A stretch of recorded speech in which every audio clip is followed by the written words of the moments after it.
nyo umiinit? Kahit lang dinalayo nyo yung cellphone, mainit pa rin yung tenga nyo. Hindi nyo alam na yung tenga nyo ay crispy tenga na. Because of microwave. Because of microwave. No? Kahit na ilayo nyo lang ganyan, umiinit pa rin tenga nyo. And this is what is, yung hindi nyo alam, is that microwave can penetrate the skull. So, pag nape-penetrate niya ang skull, pati ang brain nyo affected. There are some studies that shows that when you use your cell phone for more than 20 minutes in a day, you suffer a degree of insomnia.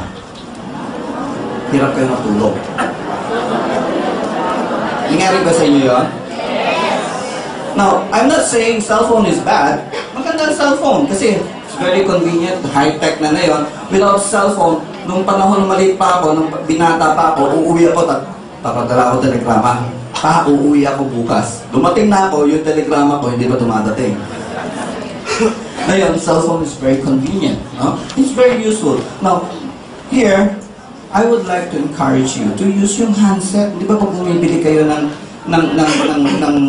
headset, ng cellphone, may kasamang headset yan. So, why not use it? No? Ilayo nyo yung source ng radiation from your brain.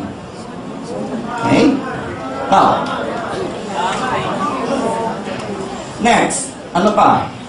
We have cell sites, of course. Kung may cellphone na nagre-receive, meron nagbabato ng radiation. Diba? So, the bigger the cell site, the higher is its microwave emission. Okay? So, ito lang dito na lang, kikita na natin, no? Pag may cell site malapit sa inyong bahay, minsan, palagi kayo irritable, hindi nyo napapansin mo. Na kahit minsan, of course, depends on your personality, pero pag, very common, you will notice that when there's cell site near your place, near your house, you will feel that you're always irritable. Okay? So, what else? Chemicals. Anong mga chemicals na nakaka-produce ng free radical? Of course, we are all chemicals. Even the atmosphere is made of chemicals.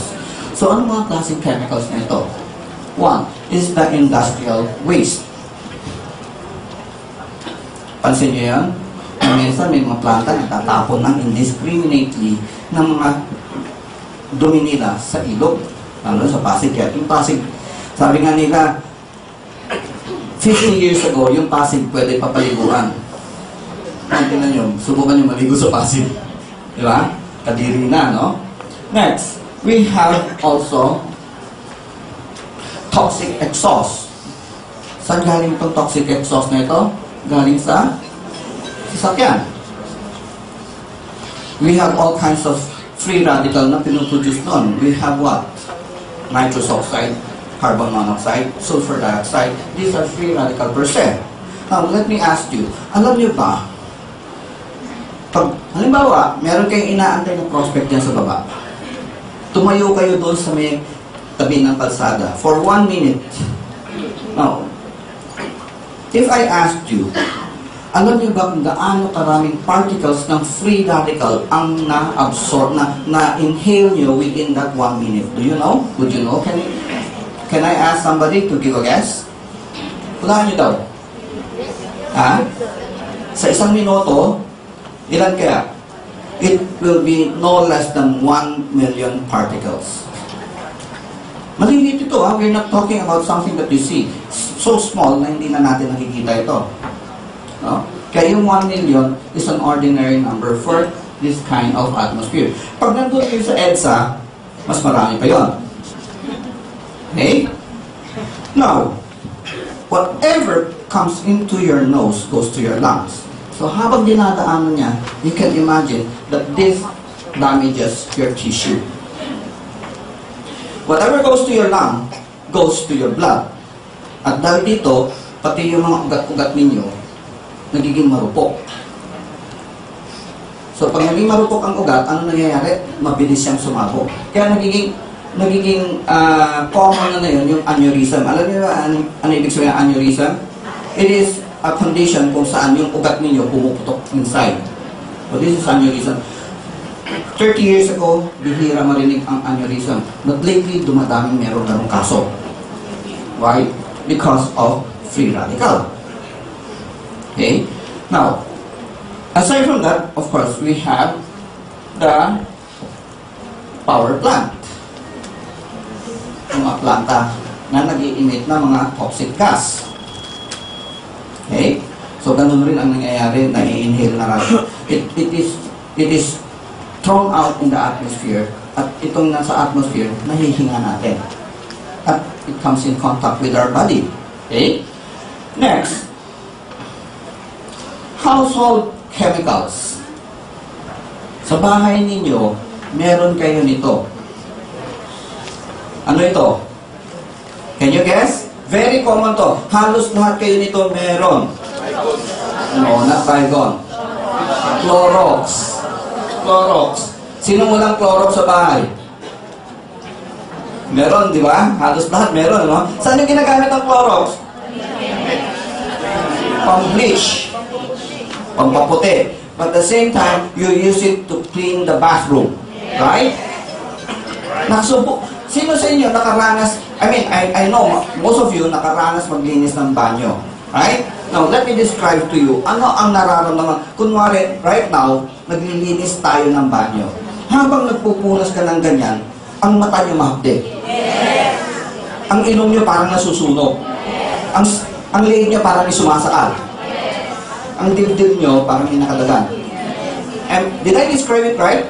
Tama ba yung description ko? Now, this is free radical directly attacking your tissue. Yung kanina sinasabi natin 1 million particle is minimal. Ito this time, directly naka-expose kayo. Habang pinupulos nyo ganyan, pumupunta sa katawan ninyo. So, this is concentrated. Kaya nararamdaman nyo yung effect. Kaya, let me advise you na pag naglilinis kayo ng banyo, please ventilate the area. Marami sa inyo naglilinis ang banyo pero nakakulong. Bakit yung ginagawa yun? Magpapakamatay ba kayo? So, yun ang dapat yung gawin. No? Open and ventilate the area. Okay? Now, what is in Clorox that gives you this powerful free radical? Chlorine ang nandoon. Chlorine. Chlorine is a very, very powerful free radical. Kaya kita nyo, pag linagay nyo sa mansa, pumuputi ka agad. Kasi oxidizing ang nangyayari. Oxidation. It's very powerful oxidizing agent. In fact, it is being used sa water treatment to kill microorganism. Now, let me tell you this. Ang free radical actually is not good or bad. When it has other good purpose, like for instance, yung pagdi-disinfect ng gamit. No? Pinapatay niya mikrobyo, pinapatay niya virus.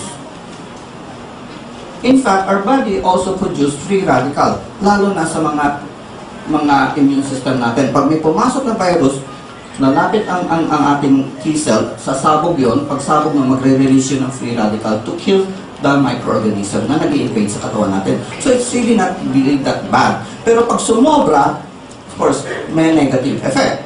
Okay. Aside from household chemicals, ano pa?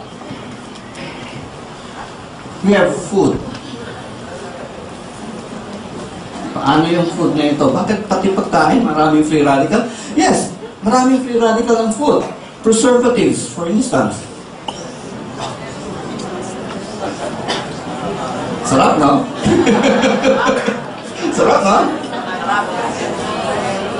Longganisa, tocino. Ano pa?